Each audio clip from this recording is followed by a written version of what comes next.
This week on The Futurists, Jim Rutt. For humanity to give up on understanding would be a gigantic mistake. It would probably mean that we can't get much farther than we are.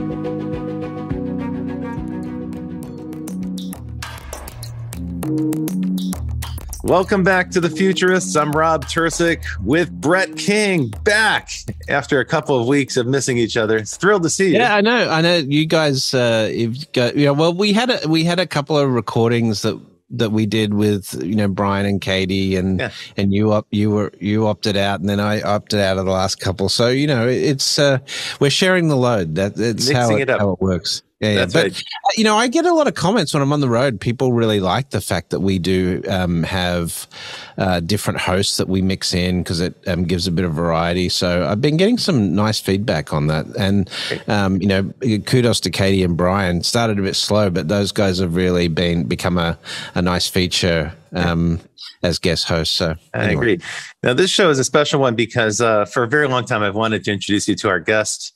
For the folks who are listening, when we began doing the Futurist podcast, Brett had just published a book called The Rise of Techno-Socialism, in which he posited scenarios for the future, very much the core premise of our show, talking about different ways of scenario forecasting. And in the process of writing about that book, Brett was thinking about how to deal with complex systems and the decision-making process around resource allocation. Well, for a long time, I've wanted to connect you with our guest, Jim Rutt. And Jim, welcome to the show. I'm thrilled to have you here. I want to make this connection for a long time because you're someone who actually is dealing with this. You've spent a considerable amount of time, and your intellect has been devoted to thinking through complex topics, the subject matter of complexity. And in particular, with Game B, you're focusing on the immense complex challenges that face society. I thought by way of introduction, we should talk a little bit briefly about your background. Because you're kind of like core internet, or pioneer, I suppose is the way I'd describe it, in the sense that you were the head of network solutions. And in some respects, you framed out the way the internet works. Can you tell us briefly about what you did in network solutions? Yeah, actually, Network Solutions was the end of my career. I actually started building the online world in 1980 when I worked at The Source, the world's first consumer online service, and built online services from 1980 all the way through 2001, when I stepped down from Network Solutions and retired after we sold the company.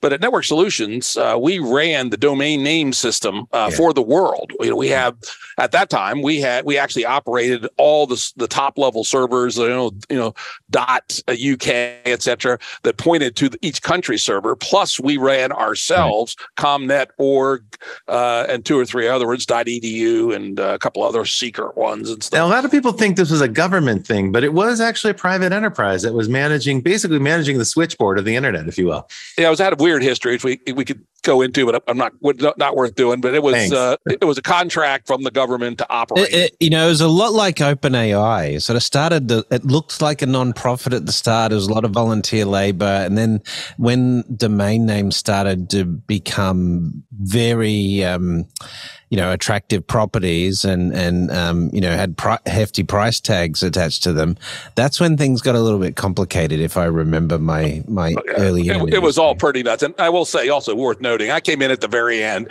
I came in 99 as essentially the turnaround guy. Company was already public and growing rapidly, but I will say execution left something to be desired, and strategy as well. So I came in, cleaned it up, polished it, and sold it a year later. So I was right in the midst of the .com in 2000. Fact, we sold it March 10th, 2000. Within an hour of the top. And some people say that our transaction was so absurd that it was the top, right? And and so anyway, it was fun. So I learned a shitload, and but I had been doing internet stuff and pre-internet stuff for 20 years at this point. So this was essentially just a capstone gig for me. And one of the things you mentioned to me about your time at Network Solutions is that you found it frustrating, I guess, to the level of discussion around trying to get to consensus. And at one point, you just went for it and created a solution on your own. You said, "All right, we're going to launch this." I forget exactly what it was, but it was about resolving DNS, I think. It was Chinese domain names. The Chinese character domain names. There've been countless double byte characters. Yeah, but not just the specifics. Well, Unicode domain names, but specifically for China. And so there have been ongoing international committee blah blahs for years on how to do this, and it was never going anywhere. And it was obviously a huge demand, right? China was starting to come on the internet, right? And it was just disrespectful for them to have to use our domain names, et cetera. Yeah. And so I said, let's just cut this horse.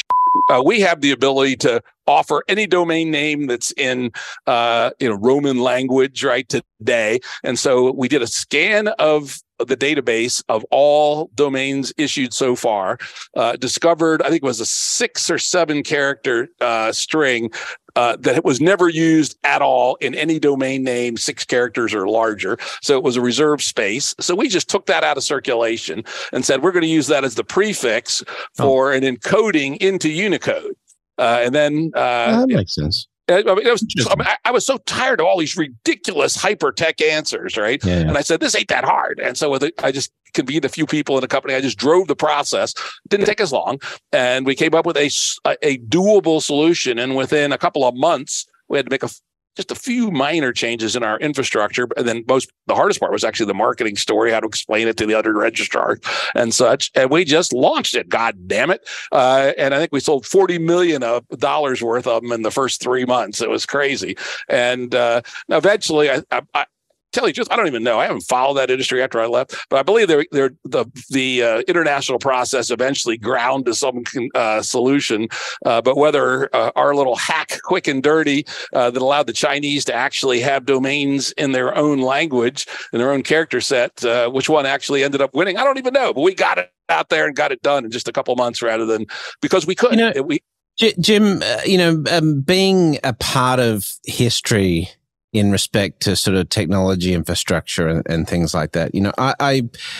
I have the chance to reflect now on some of the things that we, like the stories we were writing of what the future would be like in 20 years hence. Back in like the mid 90s, for example, when we were, and you'd see a lot of these sort of, future of technology, future of the world videos that Microsoft and others would do 2020 vision, and a 2030 vision. And you look back on some of that stuff now, and some of it was wildly optimistic and some of it, we underestimated. Like, for example, not much of the 1990s sort of predicted social media and the changes it would have on the world. Cell phones. Yep.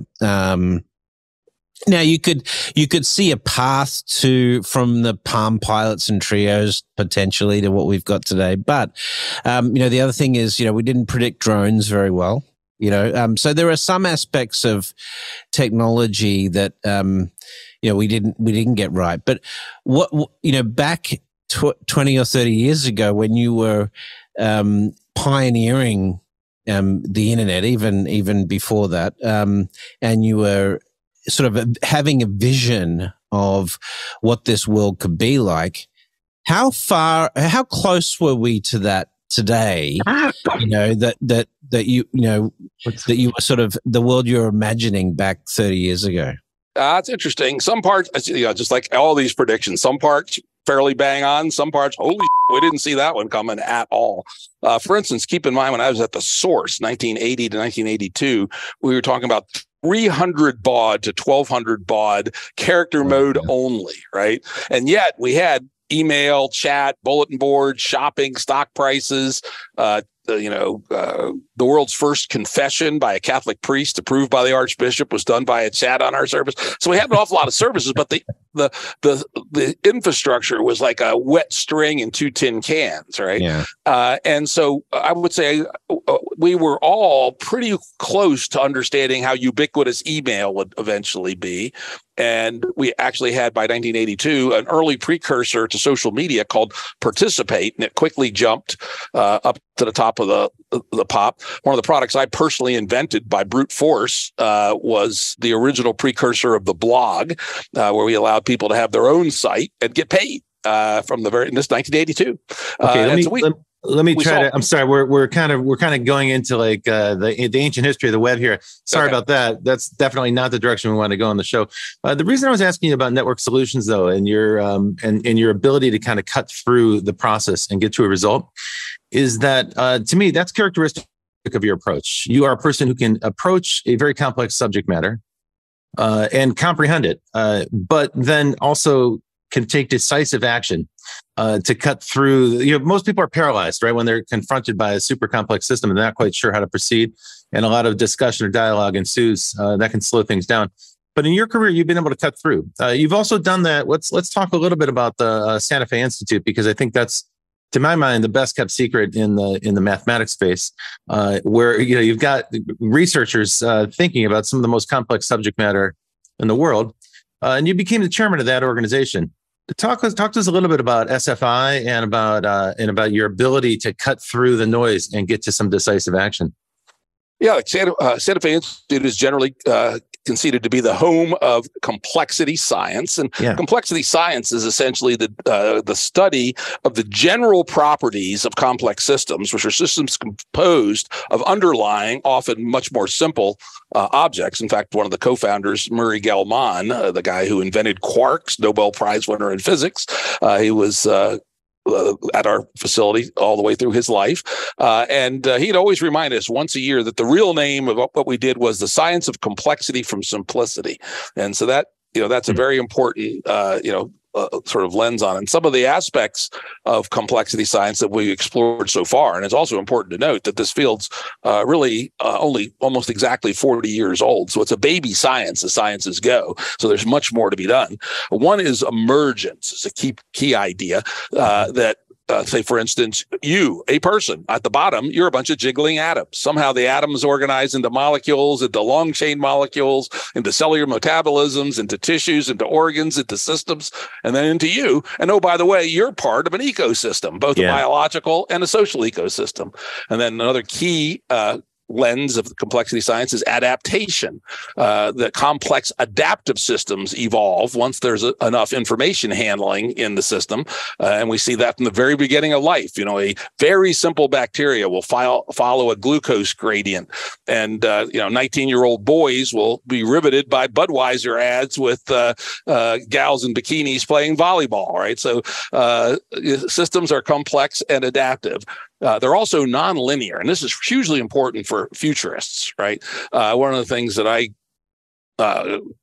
often warn for people trying to predict the future, goddamn hard, right? As Yogi Berra said. But in particular, it's extraordinarily difficult to call one trajectory. And that's why when you're thinking about the future, you need to think of a bundle of trajectories, and maybe at most you can say something statistically about the ensemble. Probabilistic outcomes. Yeah, exactly. So broadly, okay, in this range here, there's a good chance it'll be in this range, but where it'll be in that range is goddamn hard to tell. It could still be beyond this range, but the probabilities are relatively low. We often use agent-based modeling to do this kind of exploration because you can't do it in closed form mathematics. Later in the Santa Fe Institute world, right about the time I showed up, 2002, networks became a really big aspect of the study of complexity, because networks themselves have some very interesting computational attributes. And of course, our AIs today, deep learning neural nets, are a manifestation of the computational power of a network. Self-organization is another hugely interesting and important part of the work we do. Think of Twitter. Twitter is really remarkably modest in the functionality, the affordances that it gives, but there's all kinds of self-organizing sub-communities within Twitter. There's science Twitter, there's Black Twitter, there's housewife Twitter, there's art Twitter. There's futurist Twitter. There's futurist Twitter, and it goes on and on. And then I would say in the community has actually developed a lot of the UI. Things like hashtags are an invention of the community. They weren't top-down directed. Exactly. So, and the last very important concept of complexity is that complex things like life, like the economy, like Twitter, typically happen at the edge between order and chaos. If you're in a chaotic realm, nothing can come together and happen. If you're in an ordered space, like a crystal, nothing too interesting happens. But it turns out that again and again, and the exact math of this is still not totally nailed down, but we can certainly see lots of examples that this is where the interesting stuff happens. So if you want to live an interesting life, to use an analogy, don't be too staid and don't be too crazy. Be on the edge of chaos, right? Where order and chaos meet. That's the interesting stuff. Well, that's a good characterization of our time, the time that we're living in right now, because it feels like chaos. It feels like we're on the brink of degrading into chaos at any given moment, and everybody's trying to like patch together a solution. But I suppose that's the emergent adaptation that you described. Yeah, sorry, Jim. I am interested in the fact that if you look at the problems that we face today. The problems of climate change, the problems of inequality and so forth. A lot of this are large system modeling problems, the use of resources at a city level, city-state level and so forth. And I really do think that, AI will be able to see patterns in these complex systems that we necessarily can't. And so when you look at things like urbanization, and economic organization and so forth, it's fascinating to think about how AI could take our understanding of complex systems in a very interesting direction.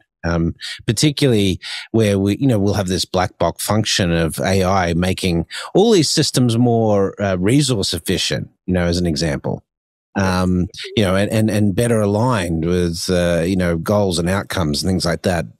But we won't necessarily understand those systems any better than we do today. That's the interesting piece of it. I had a very deep conversation with David Krakauer this week, who's the president of the Santa Fe Institute, one of the most brilliant people I know. In fact, it's on a podcast, probably out by this point, at thejimruttshow.com. Check it out, or on your podcast app. And he made a brilliant, as always, Krakauerian insights into exactly this question. And he made the distinction that deep learning models are very, very good for producing actual predictions about irreducibly complex phenomena that we don't have any real understanding of. But as you point out, they don't really provide any understanding. They provide a prediction or a result or pattern recognition, the next word in the LLMs. Yeah. On the other hand, complexity also works in the realm of the irreducibly complex.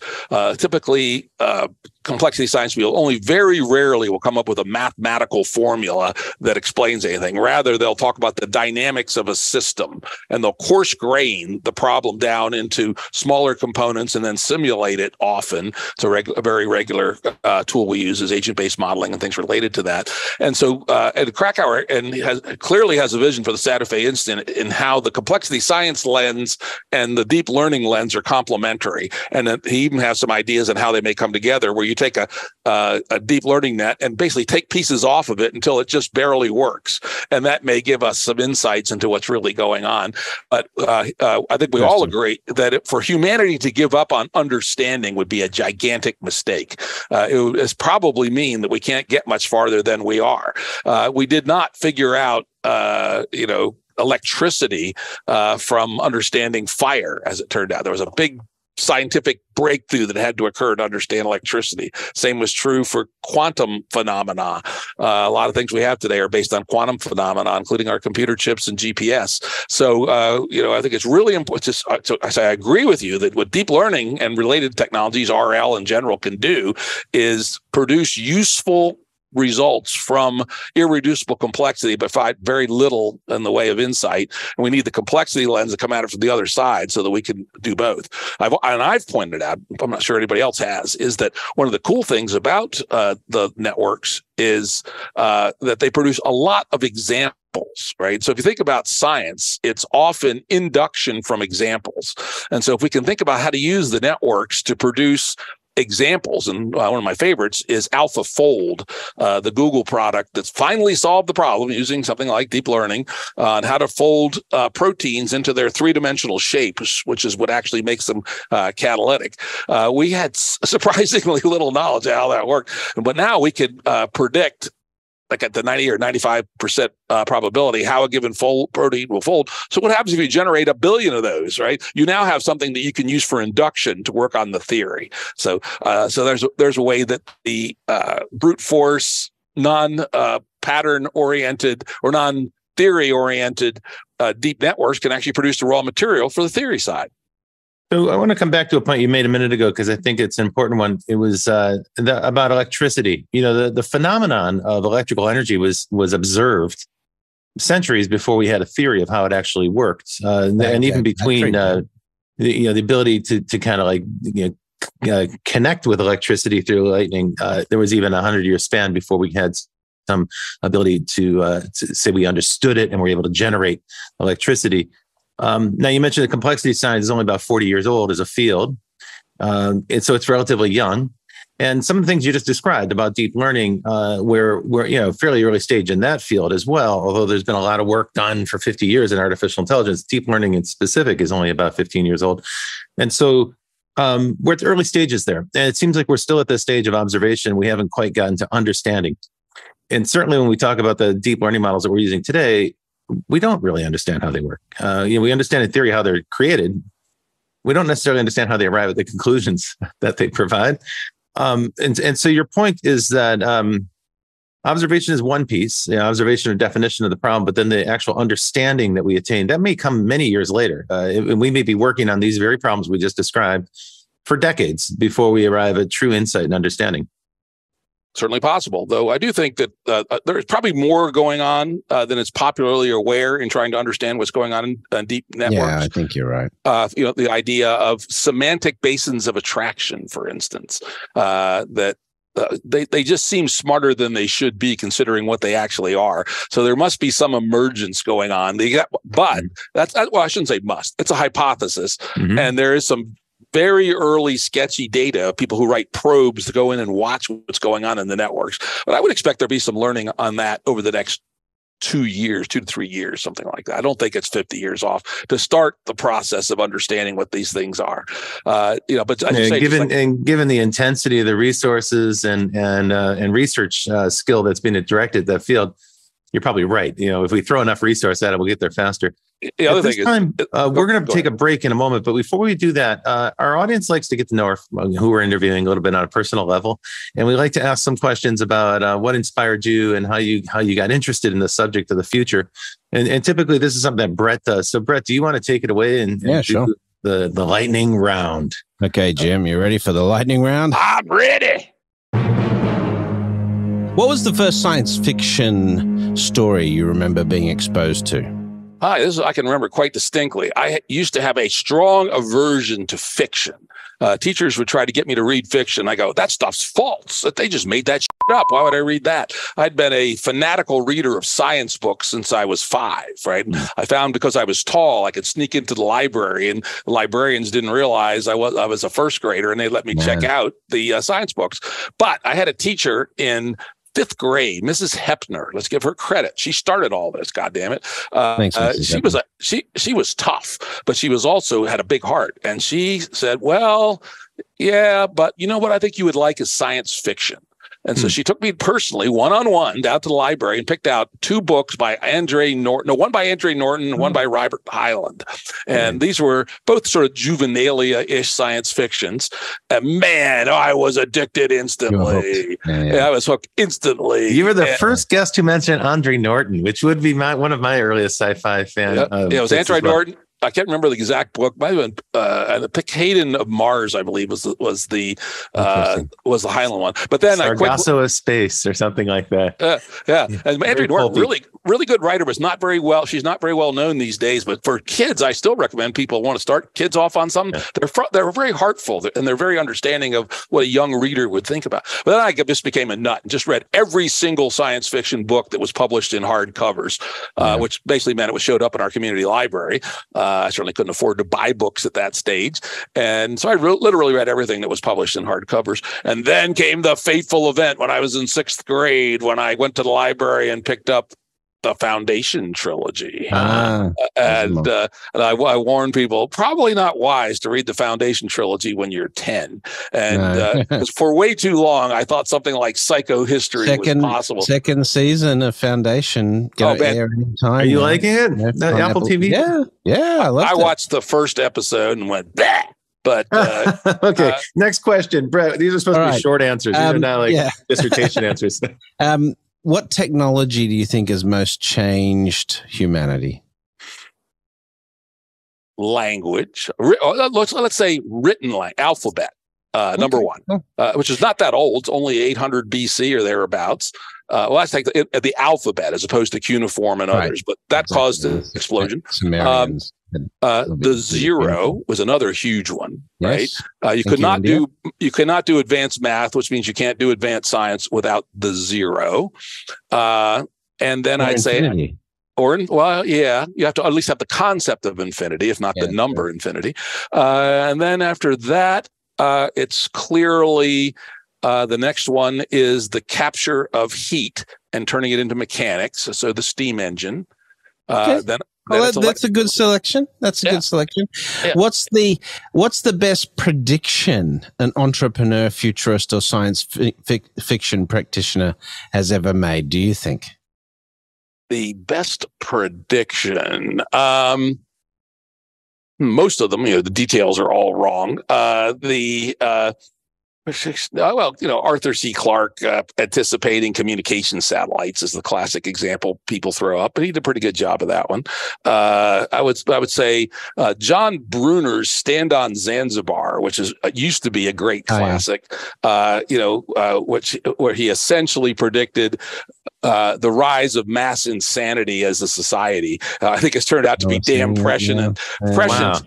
If not in interesting. Not in the details, but in the substance. I mean, the world that Stand on Zanzibar is set in, while totally different in every detail, the fact that... But you could say Idiocracy too, right? My wife and I love that movie, right? That's like altogether too true. Last one before the break. What science fiction story is most representative of the future you hope for? Near term, I like the work of Daniel Suarez, Delta V in particular. And then what's the new one he just published? I ought to know since I did a podcast on it. Daniel Suarez. He also has some excellent other books like Damon, he talks. I think he understands VR and where it's going better than anybody. Let me say, to get the most recent one. It's a 2-part series. The third one will be coming. Delta V, and what's the third one? Second one, God damn it. Anyway, start with Delta V and then read the second one, wherever the hell it is. So those are, I think, excellent. I like this Critical Mass. Critical Mass. That's the one. That's the one that followed Delta V. So those two, and then there's a third one coming. They are really perceptive on how space exploration couples with economics, which couples with alternative currencies, which couples with environmental crises on the world. The other one, well, now you say it, I think that's an interesting element of his sci-fi. Whereas you got guys, you got a lot of the big space opera guys that. Right, but he writes shorter term sci-fi, looking at some of these interesting issues, which a lot of science fiction authors, including William Gibson, have said it's getting harder to do that sort of science fiction these days because things move so quickly. But anyway, Jim, let's take a quick break. You're listening to the Futurists, and I'm your host Brett King with Rob Tercek. We'll be right back with Jim Rutt after these words from our sponsors. Provoke Media is proud to sponsor, produce, and support the Futurist podcast. Provoke.fm is a global podcast network and content creation company with the world's leading fintech podcast and radio show, Breaking Banks. And of course, its spin-off podcasts, Breaking Banks Europe, Breaking Banks Asia Pacific, and the FinTech 5. But we also produce the official Finovate podcast, Tech on Reg, Emerge Everywhere, the podcast of the Financial Health Network, and Next Gen Banker. For information about all our podcasts, go to provoke.fm or check out Breaking Banks, the world's #1 fintech podcast and radio show. Welcome back to the Futurists. Before the break, we were chatting with Jim Rutt, and Jim has done a lot of work in the early technology arenas of the internet and, socialization of technology, critical systems thinking. But Jim, one of the areas that you seem to have spent increasing time in your career looking at is the complex system of social order and humanity, and how the organizing principles of you call it the social operating system for humanity, how that may be evolving or morphing. First of all, let me ask you this question. Why do you think that social operating system has to change? Well, we believe in the Game B movement that the current system, Game A, is literally self-terminating. It will end, right? The question will be, will the end be graceful or will it be catastrophic? At a very simple level, since 1700, standards of living have been increasing, but so has population by more than 12x. The impact on the environment of each person's up in about 10 or 12x. So the cumulative impact of humanity on our Earth is about 150x what it was back then. We are already over the carrying capacity of the Earth in numerous categories, and will be running over more and more of them very soon. But that will get us by the end of the century if we don't do something. So right. Game A has to end. But there's other things going on too, and this is what we were talking about before the break. Game A, in its very psychologically astute exploitation of people for short-term money on money and return, seems to be driving humanity crazy. And I think there's a fair chance that our whole system will collapse from mass insanity long before we actually cook ourselves to death through climate change.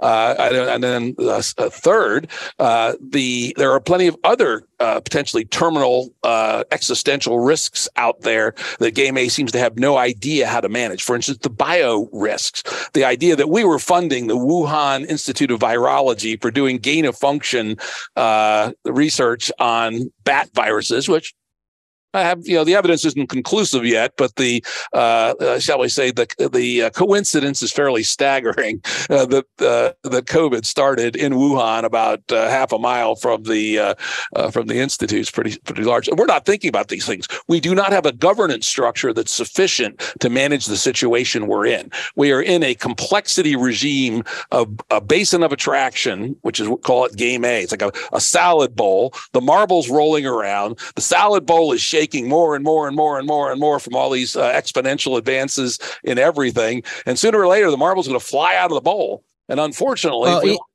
go ahead. Ian Bremmer, who's a great political scientist, has some great commentary on this. The fact that if you look at Apple just surpassed $3 trillion in market cap valuation last week or whatever it was. But you look at the amount of cash they have on hand, and, Apple has more cash than most developing nations, right, in terms of cash on hand. And so their ability to influence policy because of their economic resources on a global basis is pretty spectacular. If we let them, we don't have to let them. But the current system, Game A, empowers them to manipulate the politics. But if you think about it, with fossil fuel companies, they've been playing that game for 50 years. Absolutely. So has the companies, NRA and others. So this is just getting to the point where they've now got the financial resources and other resources to be truly meaningful in terms of policy setting and so forth. And there is actually this show on Apple TV. Rob and I've talked about it before. I don't know if you've seen it yet, Rob, which is Extrapolations. It's a disaster. Oh my God! Yeah, plays this out. But it's all virtue signaling for liberals. I mean, it's like such a lecture. That show, it's such a disaster. I am so disappointed. I can't even tell you how disappointed. I was so excited to see it, and it looks great. And if you see the trailer on Apple we should TV, have a show on that show. But I don't need a show to teach me and to lecture me about climate change. And basically, look, it's about a bunch of rich liberals who fly around in their personal helicopters complaining about climate change. The whole thing is filled with contradictions. No, let me get to the point you were making, because I do want to respond to some of the things you just said. The governance structures that we currently have don't seem to be working, right? This seems to be the recurring problem. And weirdly, to Jim's point, what's emerging is a kind of collective insanity. And in U.S. politics is one illustration of it, but it's not the only one. If you look at the motivations for the war, the invasion of Ukraine, right, that are cited by Putin, those have changed several times. At one point he said he was there to stop fascism. There doesn't seem to be any rationale for taking over, except for a land grab or maybe a resource grab. But all the reasons that have been cited for that war haven't really stood up. Like there was no self-defense need. There was no motivation for that war. That's not the only one. If you look at Capitol Hill right now, while there are some really serious issues facing the United States, congressional Republicans are trapped in the cycle of running investigations about pseudo events, stuff that never really happened. And they're turning that into like kind of a crisis. While there are the actual real crises that could benefit from some government intervention. So the way our system works is we got private businesses that are there to maximize return to investor, and they are resource extractors. They will go after as many resources as possible. Seems to be no limit on their ability to proceed. This is a key problem, Jim, right? Because this is game A, right? In its essence. Game A's essence is the inner loop of game A is short-term money on money return. By short-term, I mean about 3 years. Everything is bent to that. Think about our culture, how rotten it is, right? Why are adolescent girls committing suicide at a much higher rate than they ever were before? Why is the number of friends that people have fallen by more than half over the last 30 years? Why is everything suck? Because of the inevitable demands of the loop, the inner doom loop of money on money return. But this is, I mean, I have this debate with people all the time. And, I talk about capitalism. And if you have any conversation where you challenge the longevity of capitalism, particularly in economies like the US or the UK, you have this almost religious response. Well, they're wrong. That's the way it is. We're going to have to, or we're going to die. So, guys, pick your choice, right? All the smart people say that. All the smart people say if we continue to go down this path of capitalism, where the market makes these decisions instead of moral and ethical decisions and decisions that are optimal for it's humanity. A classic collective action problem, though. Who wants to get off the carousel first, right? Exactly. We all have to earn an income. We're all trapped in the system. This we is all where have to drive to the grocery store, so we all have a car.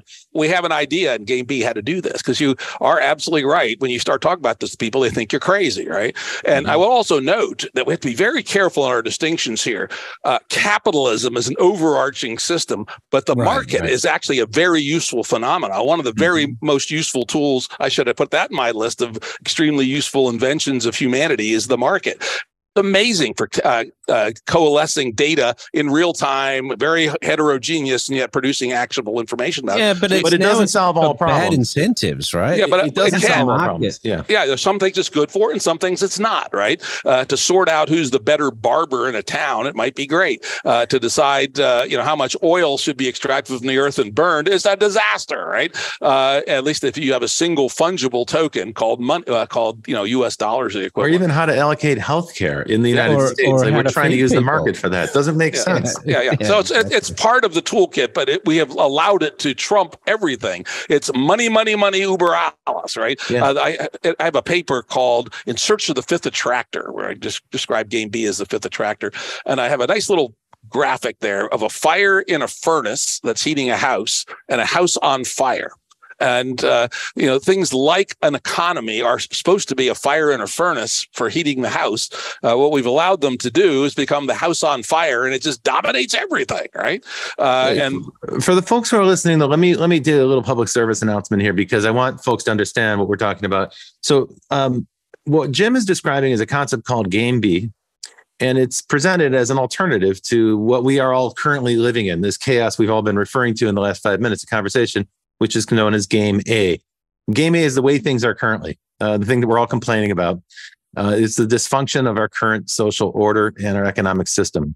Game B is meant to be an alternative. Now, I'm going to quote a couple of things from Jordan Hall, who's one of the thought leaders along with Jim in this Game B movement. Game B is not an ideology. It's not a political stance. It's not a political program. It's not a cult-like movement. It's not a pseudo-religion like the Singularity. It's also not a vision of a utopia. It's a realistic or practical understanding of the way things work and the motivations people have.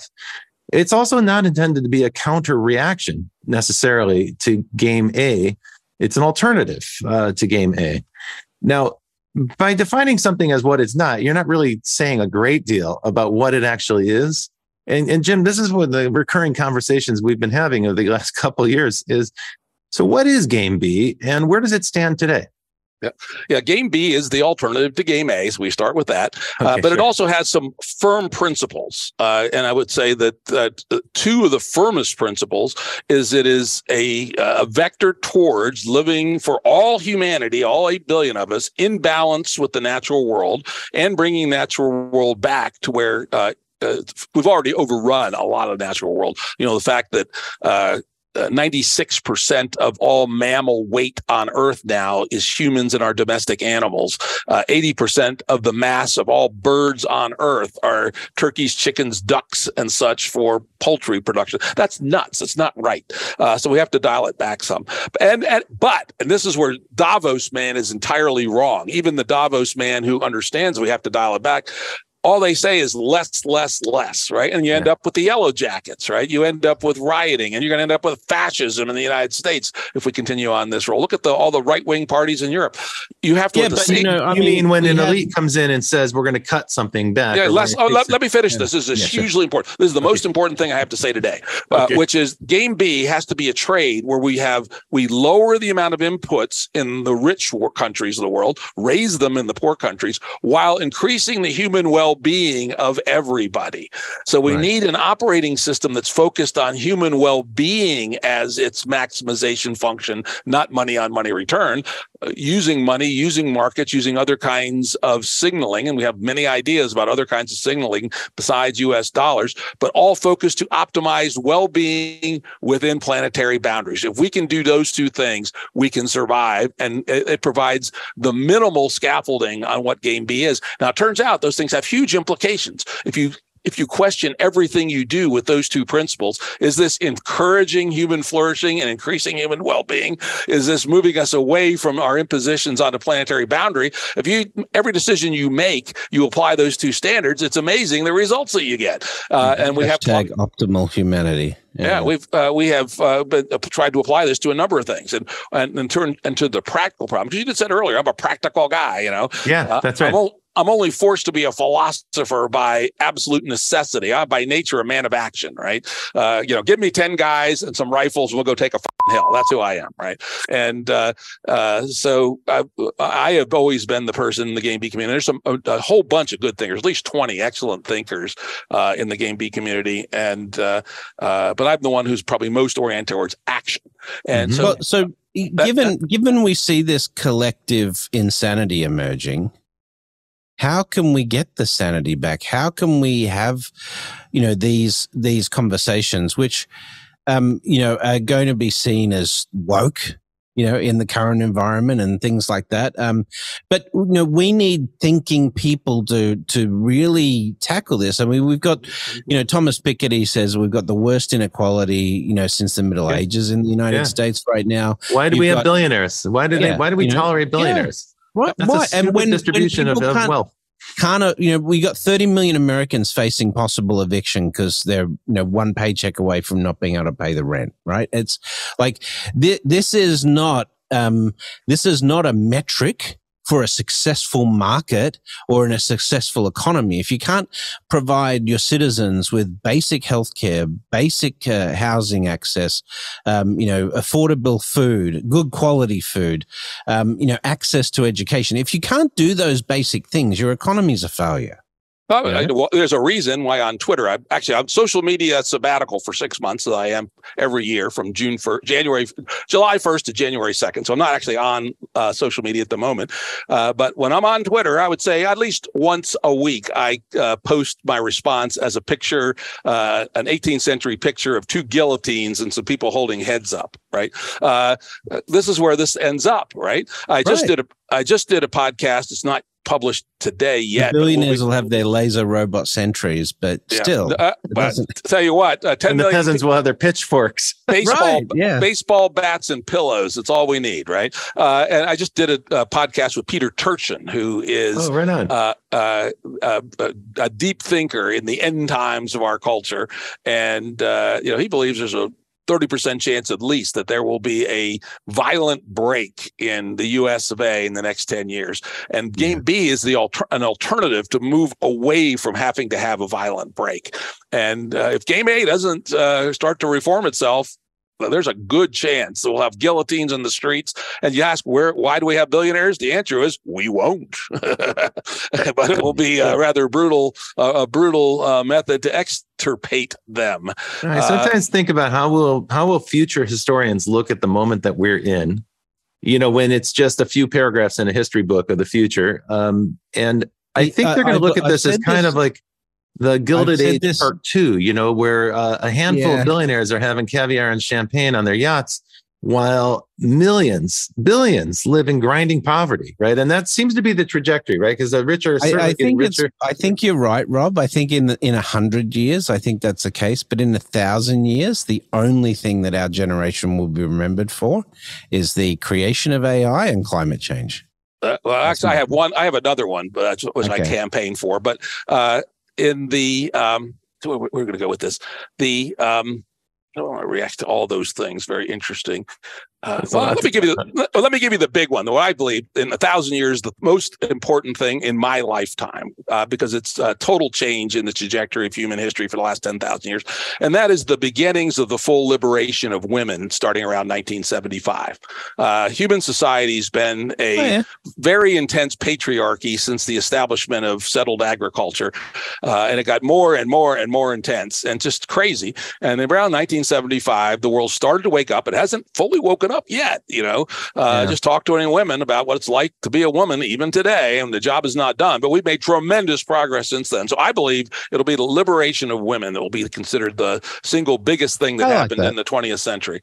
Cool. I like that. For the folks who are listening, if you're still a little bit, if you find this conversation a little bit elusive because game B is a little hard to describe using terminology of game A, I'm going to quote Jordan Hall again here because he makes a really good point. Earlier, Jim, you said the game that we're playing right now will end, right? There is a terminal point at this current game, and we can kind of project out that if we can continue to burn more resource than the planet can provide, the planet's not going to come to an end, but humanity has a very strong likelihood of terminating. It may not be humanity, but at least advanced technological society. We're not going to probably kill everybody off, but we're not going to have computer chips and airplanes and stuff like that. So what Jordan says is Jordan Hall, who's a thought leader in this space of game B, he says game A is a finite game where there's the goal of the game is to win. And so we talked about billionaires. They, by current metrics, money, they're winning the game A, but it is a finite game. And the difference with game B is an infinite game. And the idea is not to win. The idea is to keep playing the game. So that's, impact inside of that metaphor is a concept of sustainability and some measure of equality in terms of agency. That you are a player, you have agency in this. You can do something. You're not on the receiving end. You're actually on the contributing end or the participating end. So Jim, why don't you comment a little bit about that with respect to the future? Because this is the part of the show where we like to sort of look out 10, 20, 30 years into the future. Yeah, again, how we think we get there is we believe we have to start by building membranes that are intentionally separated from game A. Game A is just too powerful to be able to have about 2%, probably all three of us, are cranks that can tell the world to go itself, right? But most people aren't that way. They conform to social norms. So if you want people to be able to live in a better way, they have to be surrounded by other people that share those norms.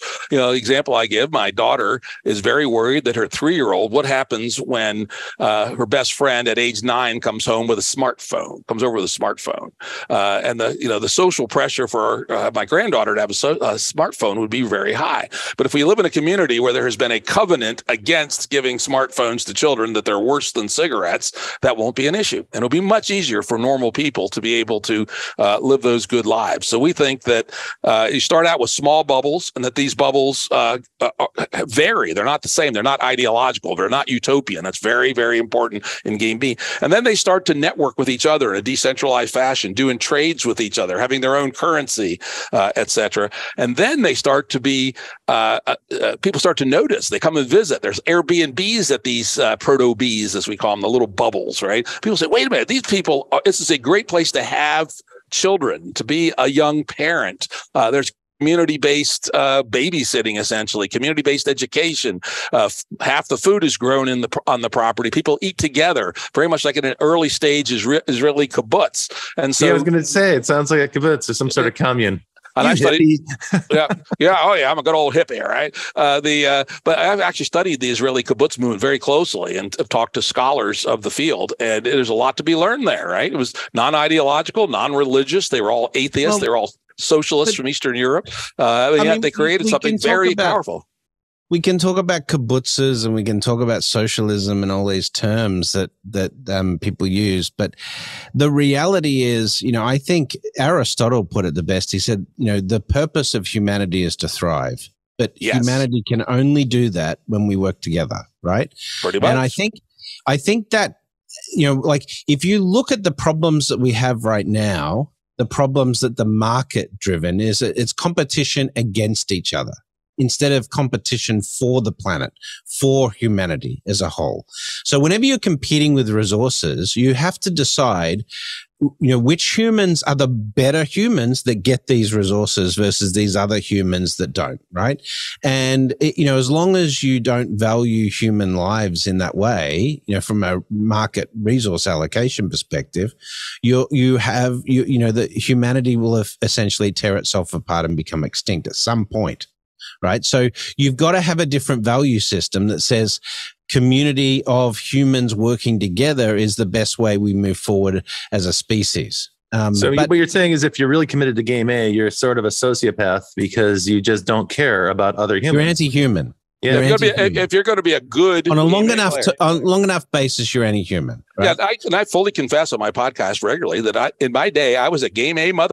I was really good at playing game A, right? And that is not the right way to be. And game B is going to have very different values. And one of the things we think is very important is that game B, is the first step in game B is to rebuild the mesoscale, the famous Dunbar number, communities around 150 people. And in fact, if you look at what finally broke the back of our sanity, it's the death of the mesoscale. Up till about 1875, most people got their sense of security and provisioning from the community around them. Around 150 people. Read Robin Dunbar's books on it. It's amazing all across the world. 1875, that started to be rapidly replaced by two cold transactional engines, one called the market and the other called the government. And essentially those have depleted the mesoscale at an accelerating rate ever since. Putnam's famous book, Bowling Alone, back in the 90s was a manifestation of that. The count of friendships, the number of voluntary organizations that continues to decline. And so the first thing Game B is going to focus on, it's not by far the last, we have a comprehensive system plan, is to rebuild the mesoscale where we are actually living in community at around 150 people. And these 150 people have built a covenant, an agreement on their values and virtues and norms and how they're going to live. And by the way, they may be quite different than the proto-B down the road 3 miles. It's a concept we call coherent pluralism. This is hugely important also because most of these social change things, so you do it our way or we're going to burn you at the stake. Think of the wokies, for instance, right? Game B does not say that. Game B says we have two things: live within planetary limits, increase human well-being, and another one about voice and exit, which is kind of a high-level policy on how things should be governed. But beyond that, hey, you want to run like a Victorian town? Do it that way. You want to be a free love commune? Do it that way. We don't care. And as long as you as long as you deal with each other honestly and coherently. So that's one of the things we think is going to be a real secret weapon for the growth of Game B, because we are in favor of pluralism. There's lots of ways to be Game B, not just one. And so people will quickly we think once we reach a critical mass tipping point, a very rapid phase transition. This comes from complexity science, by the way. So Jim, when? I mean, this is the thing, 2050, you know? Yeah. Look at 30 years. I'm aiming for about 2060 to 2070 to fully make the conversion. And do you think we will have to have a partial collapse of society before that happens? Well, so our earlier talk about trajectories and uncertainties, I just don't know, right? I think there's certainly a chance we could have a collapse at any time. Tomorrow afternoon, it could start. And that's one of the interesting things about complex systems. The pebble that starts the avalanche, you never know what it's going to be. Say Peter Tercek gives a 30% chance of a collapse in the U.S. in the next 10 years. Probably a good number as any. So we have to be prepared to go both ways. What I describe as the 60-year march, 3 generations, essentially, I call the long road to game B. And that is there may be some inflections. And keep in mind that these inflections they vary in magnitude. And most of the inflections are not civilization ending, but they're scary, right? COVID was not civilization ending, but it was scary. Financial crisis of 2008 wasn't civilization ending, but it was scary. Every one of the times there's a fluctuation like that, that's a pump to move people from game A to game B, right? And once we reach, which I talk about the climbing economic uncertainty. Right, exactly. Is the precarious, the growth of the precarious. The system becomes less and less stable. And, and that's why you get revolutions and, protests. Let me give you the last thought why what we're doing is possible, right? So wait a minute, how can you change the whole system? Well, you don't have to. One of the things we have learned from simulations of complex systems is there are tipping points in complex systems, and in social systems they seem to be in the 3 to 15% range. If we can get 3 to 15% of people to be passionate about game B, who show that this is a better way to live, are actually living that way, the poor suckers still stuck in game A are going to at some point do a mass flip. Look like dicks. And they're going to say, this is, why are we doing this? This is just asinine. Well, I think you're starting to see that with things like sustainability and climate change already. It's, people are now sort of saying, I just saw on Twitter today, people saying, no, these are crimes. When you defend, the existing system, that's a crime, so anyway. But they Jim, still buy the T-shirt with the microfiber. No, I know, but we do have to change that system. And we have to value sustainability, and we have to make it so that corporations that aren't adding to the net benefit of humanity overall, that basically they're vilified, at some point, we need that. But anyway. How do we bring this show to an end? I know. Well, talking about complex topics. So maybe we'll leave it with this, Jim, how can people get started on game B? Okay. Where do we go? What do we do? At the moment, you can find the others, as we say, at www.game-b.org. There's also a whole bunch of not very well-organized material at gameb.wiki. And there's a cute little 16-minute short film that's a lot of fun that at least gives you the vibe if you're into the video game.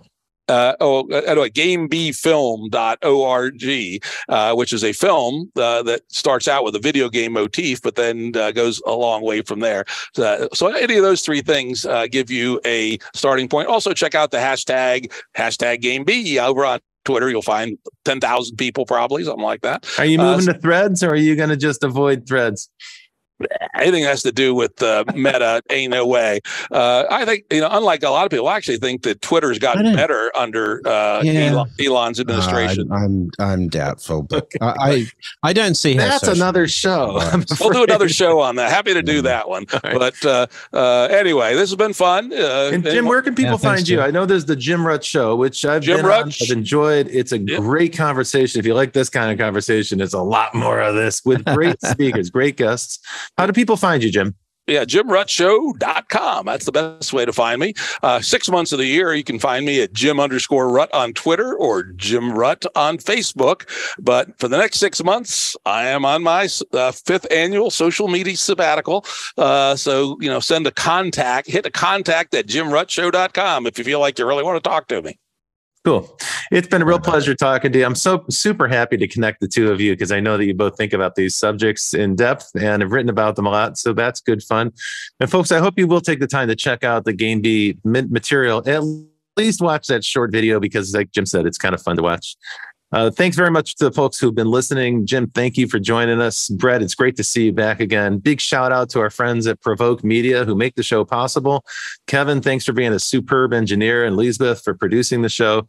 And to all the folks who've been supporting our show, sending suggestions and encouraging other people to check it out. We appreciate that too, very, very much. We have been enjoying producing this program. It's been a kind of a labor of love for me and Brett and our expanding cast of co-hosts. And we'll continue doing it. You'll see us here next week with yet another future thinker. And until then, well, Brett, you take it away from here. Until then, we'll see you in the future. Nice. Well, that's it for the Futurists this week. If you like the show, we sure hope you did. Please subscribe and share it with the people in your community. And don't forget to leave us a 5-star review. That really helps other people find the show.